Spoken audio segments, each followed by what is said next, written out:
কাটবি আমরা নাকি মোবাইল দিতে ভাত ছাপ করবো বুঝা যাবে তো কামড়টা দেই দে হুম দে কামড় দে কামড় দিলে ভালো জলের মতো দাও আছে আবার আলাদা নিয়ে গা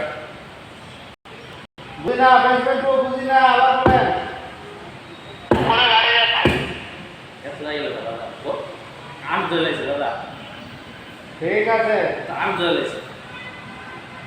আর আসবো না এই যে আম দুধ আছে দুধ আসবো আসবে দাদা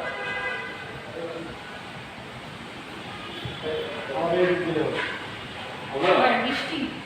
আল্লাহ না আছে বিধান